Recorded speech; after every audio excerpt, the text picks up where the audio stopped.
Hey AP Chem, today we're going to be talking about resonance structures, and resonance structures tie together what we just talked about bond lengths yesterday, and Lewis structures, which I know you love deep down in your heart. And so what we're going to be doing is talking about them. So the first thing I want you to do is I want you to draw the Lewis structure for the carbonate polyatomic ion. If you forgot, the carbonate polyatomic ion is CO3 with a -2 charge on it. So before you get into this, pause the video, draw the Lewis structure for carbonate, and then when you're ready to go, start back, and then we'll start talking about it. Don't keep going with the video till you do the Lewis structure, or you're going to ruin the surprise, okay? There's not a surprise, but don't be a bum. Okay, so now that you've definitely paused the video and you took the time to draw the Lewis structure for the carbonate ion, my guess is your Lewis structure looks something kind of like this guy here. And so if you did it correctly, you should have 1 double bonded oxygen and 2 single bonded oxygens. So my next question for you was going to be, if you would be able to get a teeny tiny ruler, and you can't really do that. Usually they use something called either X-ray crystallography or microwave spectroscopy to measure the length of the bonds in carbonate here. So if I've got these 3 bonds, my question is, what bond lengths would you expect to see? Okay, so take a second to think about it, pause the video if you need to, and I have the bond types and lengths over here.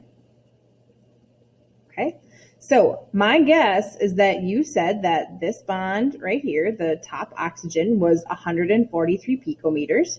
So was the bond kind of at your 5 o'clock here, 143. And then the CO bond, because it's a double bond, is going to be a little bit shorter at 123 picometers, right? So you, in theory, should see 2 longer bonds and 1 shorter bond.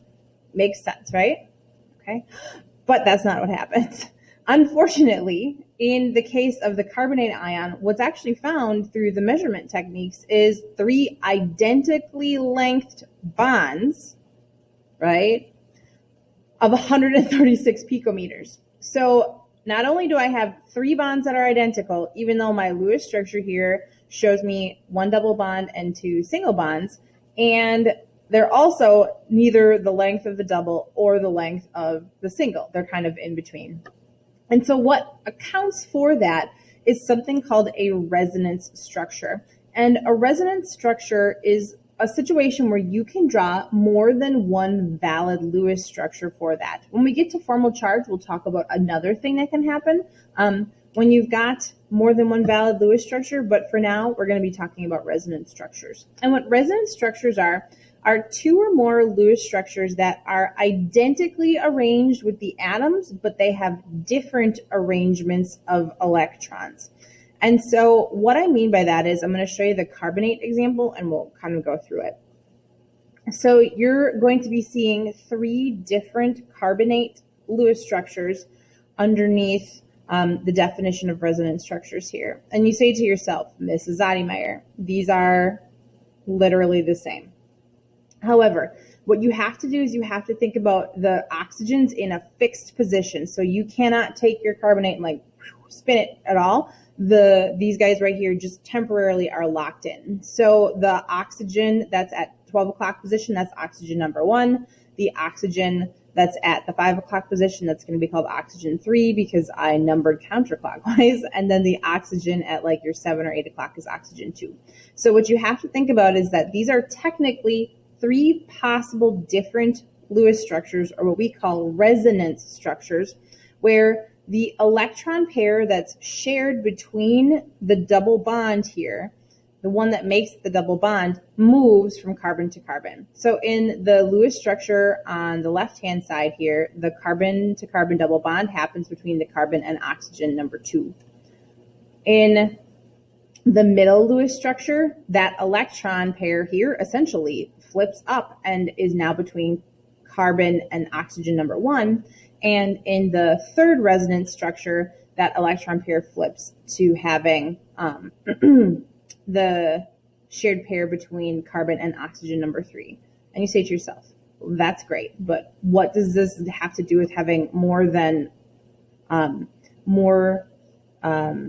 stumbling on my words here. What does that have to do with having 3 identical bonds instead of 2 long bonds and 2 short bonds?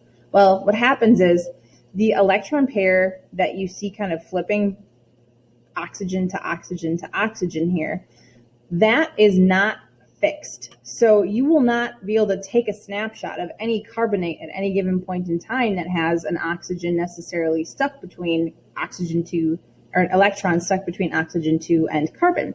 So what ends up happening is that those electrons kind of flip around pretty willy-nilly in between, and they don't have a place where they are stuck between. They kind of move around. And what ends up happening is those electrons, when they are free to move around, are called delocalized electrons. And so delocalized electrons are ones that are maybe not trapped as tightly in a bond and can kind of move from place to place. And you see this especially happening in double bonds and triple bonds, where the electrons can kind of flip location.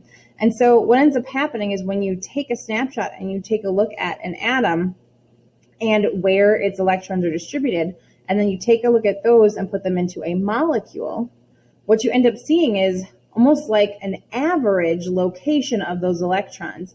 And so these dashed lines here that you see represent the potential location for those electrons over the course of time. And so what ends up happening is that since those electrons can kind of freely move all over the place and they're kind of not in any one specific spot, the bond between them is actually like a bond and a third. So it's a little bit shorter than a single bond, but it's longer than a double bond. And that happens because there are 4 bonds in between. So if I look at my Lewis structure, I have 4 bonds, but I only have 3 atoms for them to share. So if you think about 4 divided by 3, you get 1 and a third. So it's like a 1 and a third bond. And that's why if we go back and we look at the data here, the length that we get is shorter than the single bond, but longer than the double bond. And they're all the same length because we can't pinpoint a specific location where those electrons settle down because they kind of move all over the place. And so what we're seeing in the bond length with these resonance structures is kind of unexpected lengths because those electrons are delocalized and can move. The big takeaway that I want you to, get from resonance structures is that resonance structures and bond resonance creates bonds that have unexpected lengths because the electrons aren't localized around one atom like they are in a single bond. So once we get those electron pairs kind of able to flip around and move, their actual lengths aren't individual double bonds and single bonds. What they are is kind of a hybrid of those, and they are 3, or in the case of some other ones, 2 bonds of identical size that are a mishmash of the types of bonds that they are coming from. So if you have a single bond and a triple bond, you get a distance that's kind of in between there. Okay, so you are going to be able to get a chance to kind of talk about a problem or try a problem like this in homework 2.3a, and it's going to ask you a question about the carbon to oxygen bond length. So keep resonance in mind when you are answering that question, okay? If you find yourself stuck, make sure you come to a Google Meet or ask me a question in person if you see me, and we'll get things cleared up, okay? Good luck.